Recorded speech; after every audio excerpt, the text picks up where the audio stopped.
Since my Halloween Ends video actually did pretty well last year, I thought I would come on here whether you like it or not to make a video about pure dogshit horror movies. So what kind of movies? Remakes? No. Hell no. Fuck no. Do you really think that I have the time or mental capacity to watch white trash, shitty editing, and this guy fuck a mannequin for 6 hours? Nah, we're going to be looking at bad films in recent years. Let's do Winnie the Pooh, Blood and Honey, Megan, and sure, Halloween Ends. If you don't like those choices, then you can leave. But Muggy, why not look at Halloween Kills? You haven't talked about that one yet. I can't fucking do it, man. That movie made me want to swallow Xanax and Vicodin, shoot myself in the head, and then scrape my face against glass. So how about let's end my pain and suffering quickly and just look at Winnie the Pooh, Blood and Honey first.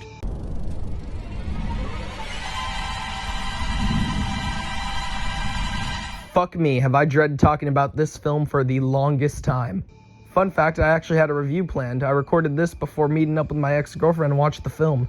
Moral of the story is, don't waste $30 to watch a terrible movie with a girl unless you are absolutely sure that she'll be your soulmate. That was $30, an hour 40 minutes, and 6 months of my life that I'm never getting back. The film begins with an exposition dump with pretty decent and simple animation, and it is exactly just exposition. It explains why they look like humans and not animals, and explains why they refuse to talk. It's just a cheap way of telling the audience, hey, we have no budget. Okay, the Rip Eeyore sign is actually a tad bit funny, not gonna lie. But we meet Christopher Robin and his fiancée, who, frankly, I don't give a fuck about. We also get introduced to some pretty fugly cinematography. Also, the acting leaves a lot to be desired. Oh, hey, look, an unnecessary Dutch angle. Can you guys tell this is creepy yet?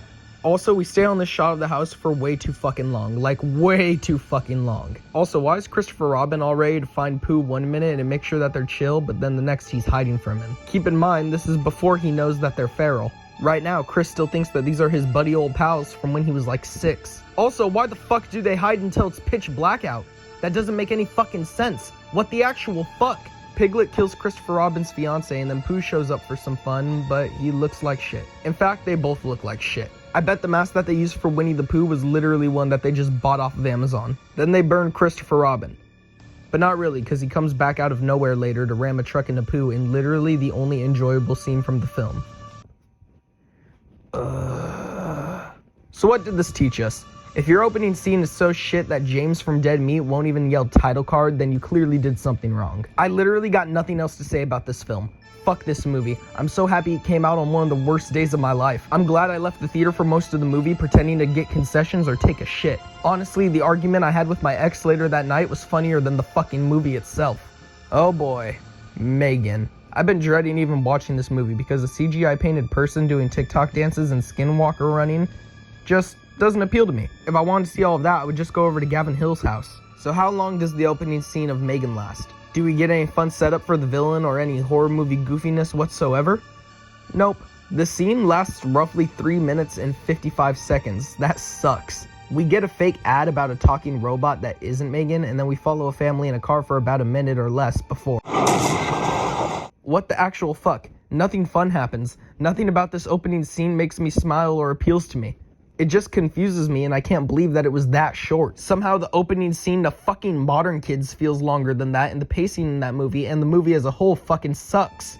I really wanted to talk a lot about Megan and its opening scene, but there's literally nothing to talk about. Why did you set up a robot that isn't the killer robot we're going to follow? Why do we not see this family spend good quality time together before the... Because of that, I don't feel anything for the little girl who's now an orphan. And I haven't been given enough in these 3 minutes to make me want to keep watching because, again, it just doesn't seem like my kind of movie. Let's move on to the last one. Yes, I've already made a video about this. Yes, I've given my opinion.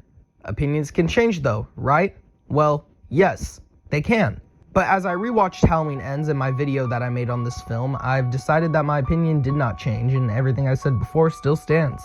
It's an okay movie with a lot of great themes, but is brought down by the fact that it's just not a Michael Myers movie. But I'm talking about opening scenes, so how does Halloween Ends compare to most of the other opening scenes we've seen?